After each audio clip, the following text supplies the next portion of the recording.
Comme les Américains le disent, it's natural things.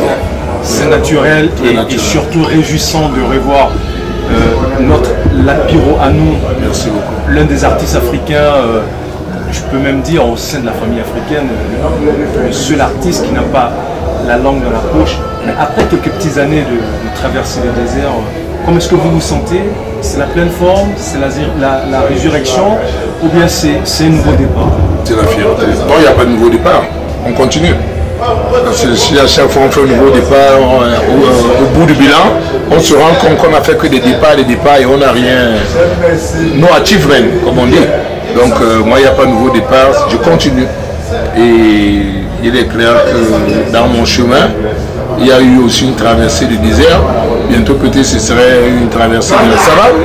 Après ce serait une traversée de quoi? De montagne. Et si j'ai décidé de marcher, je dois traverser tout ça. Est-ce qu'en 50 ans d'existence, vous parlez de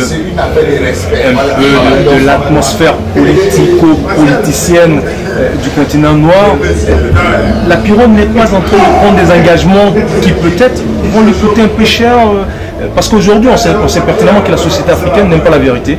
Et comme vous êtes quelqu'un de parole, quelqu'un de vérité, vous n'êtes pas en train de jouer un tout petit peu sur un terrain glissant? Ouais, le terrain glissant, ça existe. Et il faut bien qu'il y ait des gens pour marcher dessus. Comme on dit chez nous, c'est pas moi qui fais. J'allais dire que je ne fais pas exprès. C'est ma nature. Dieu crée des gens, chacun avec... il y a des aînés aussi qui ont fait le même combat que moi, qui n'ont pas eu le temps, la chance de jouer comme moi je peux jouer aujourd'hui. C'est-à-dire être dans le désert et sortir du désert. Parce que après chaque épreuve, on est heureux d'avoir atteint le bout, d'avoir fini le parcours. Je suis heureux d'avoir fini cette partie de mon parcours et je continue sur une autre partie qui n'est que du long chemin où je dis bien, c'est pas moi qui vais finir le combat. Parce que moi, il faudrait bien qu'un jour que je m'arrête et qu'un autre combattant continue. Parce que moi, c'est pas moi qui commence ce combat. Il y a beaucoup de personnes, le père leurs amis qui ont commencé hier, les Franklin Boukaka, les Fela et tout le monde qui sont tombés. Moi aussi, j'ai fait ma part et je vais m'arrêter et je dois continuer. Mais bon, si c'est le prix à payer pour que l'Afrique soit ce continent dont on rêve tous, après que tous les continents, dont notamment l'Europe et les États-Unis, soient mis en course. Ouais, je pense que je suis là pour que l'Afrique demain soit très bien. Vous voyez, la France, par exemple, à Paris, on n'arrive plus à rien construire. C'est saturé. Tout ce qu'on fait aujourd'hui à Paris, c'est de casser une vieille route pour en mettre une autre. Mais on ne voit pas des immeubles qui changent. On ne voit rien. On a beau mettre des tramways, mais est-ce que les trams n'existaient pas il y a 50 ou 70 ans? Il y a 100 ans, les trams, ouais, ça tourne. Mais avec l'Afrique, ce serait mieux que l'Asie, ça en fait les pays du Moyen-Orient. On voit bien les pays du Moyen-Orient, Dubaï et tout le reste qui sont des villes faramineuses aujourd'hui sur la planète. Et plus le monde évolue, plus les technologies surtout avancent, l'Afrique sera mieux que Dubaï et autres. Donc moi j'ai dit, c'est le prix à payer. Et je suis content d'être dans le combat d'ailleurs. La Piron en plein 21e siècle, un message pour la génération future, ceux qui ne vous connaissaient pas le siècle dernier, quelque chose à leur dire, des conseils à leur prodiguer, comment est-ce qu'ils doivent marcher, comment est-ce qu'ils doivent se tenir dans une société très évolutive, très concurrentielle, dont l'Afrique ne va pas rester quand même le dernier. Un seul conseil, que chacun ait foi en lui-même, en ce qu'il fait, parce que c'est la multitude des petites étincelles que chacun croit pour lui qui fera une grande lumière. Que chacun croit en lui-même, en sa propre personne.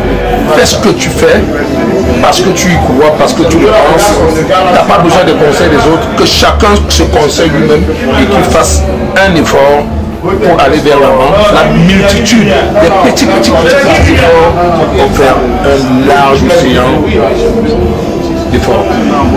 La Piron, on sait très bien que les grosses structures aujourd'hui mettent les moyens à leur disposition justement pour diffuser des images à la seconde près sur pas mal d'écrans. Mais nous, on a Jean-Jacques Vidéo, un jeune africain originaire du Cameroun qui fait beaucoup pour les artistes africains, qui est en face de vous, qui est en train d'immortaliser ces images. Qui demande à chacun de croire en sa personne. Parce que voyez-vous, Dieu est esprit. Et il a mis en chacun une partie de son esprit, de ses pouvoirs.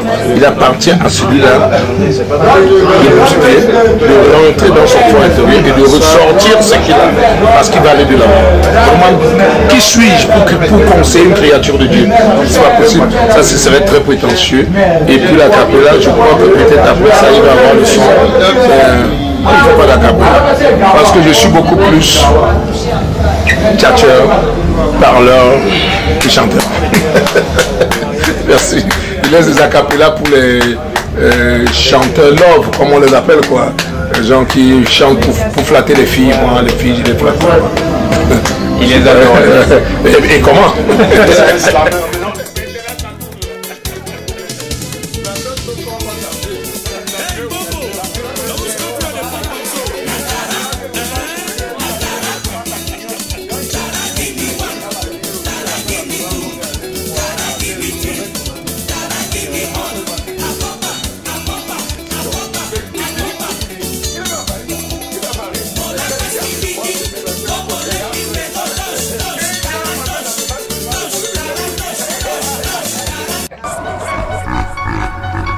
C'est Jean-Jacques Vidéo. Monsieur 100 000 volts.